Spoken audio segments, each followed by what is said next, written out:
Derrière ces visages d'anges et ces cris de victimisation se cache un redoutable gang de présumés hors la loi. 6 au total, malgré un moyen d'âge suffisamment jeune, ce sont eux les véritables seigneurs une fois la nuit tombée. De retour d'une balade nocturne, cette dame et son ami en ont payé les frais. Les bandits sont venus pour la première fois et ont ouvert le côté de la porte de la voiture. Lorsqu'ils ont ouvert, j'ai crié oh bandits, bandits. Ils ont fui pour la première fois. J'ai secoué M. Olivier en lui disant que nous sommes attaqués par les bandits. Réveille-toi, on parle. J'ai compris que ce n'était pas juste un simple sommeil, que M. Olivier a été drogué. Chose pour laquelle je ne peux pas prouver cela, mais puisque j'ai réveillé Olivier fatigué, il ne s'est pas réveillé. Et je me suis endormie encore en disant que si je lui laisse ici avec déjà l'attaque des bandits, ça serait un danger pour lui. Je me suis encore endormie. Ensuite, autant je vois les bandits ouvrir le portail, ils se tchakent au nombre de 4. Ils ont ouvert le portail, la portière de sa voiture et de mon côté. Ils ont tenu le sac de M. Olivier. 3 autres bandits étaient de mon côté en train de signer sur mon sac. J'ai refusé de les donner mon sac. C'est comme ça que l'autre a cassé la bouteille et m'a poignardé. Dans cet environnement de plus en plus criminogène, ce couple n'est pas un cas isolé.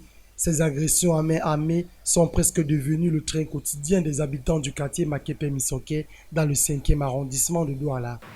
Après avoir regardé le match de Francis Gagnon, je me rendais chez moi, j'étais accompagné d'une dame et quelqu'un d'autre.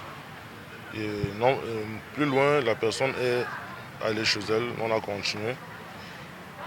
Et pas plus tard que c'est une bande de 10 jeunes garçons armés, ceux-là, bien sûr, parce qu'on a pu reconnaître beaucoup parmi eux, qui étaient près de 10. Ils ont tendu une embuscade avec des couteaux, des poignards et puis des machettes. Et ils ont dérobé de tous nos biens et j'ai même été poignardé quelque part au niveau de la cuisse. Sensible aux plaintes de nombreuses victimes, le commissariat du 10e arrondissement de Ndogbo a entrepris une opération commando qui a permis de les rattraper. Après enquête et vérification, il s'agirait d'un réseau bien huilé. Sur les 3 dernières semaines, nous avons enregistré beaucoup de plaintes faisant état d'agression dans les quartiers Misoke et leurs environs. Entre le 4 mars et le 11, il y a eu à peu près 6 plaintes déposées pour agression violente, notamment celle d'un avocat qui revenait de son voyage et qui a été pris d'assaut par 6 malfrats armés de poignards, de bouteilles cassées, de machettes, qui l'ont sauvagement, impitoyablement poignardé de façon abjecte, de telle sorte que la lame du couteau a effleuré les poumons.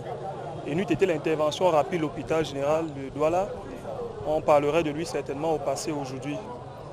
Et le 11 dernier, nous avons entrepris un raid au quartier Misoke dans un domicile où nous avons interpellé 6 malfrats régulièrement suspectés d'agression, repris de justice pour l'essentiel. Et au lieu de leur arrestation, il a été retrouvé des cartes nationales d'identité appartenant à des victimes.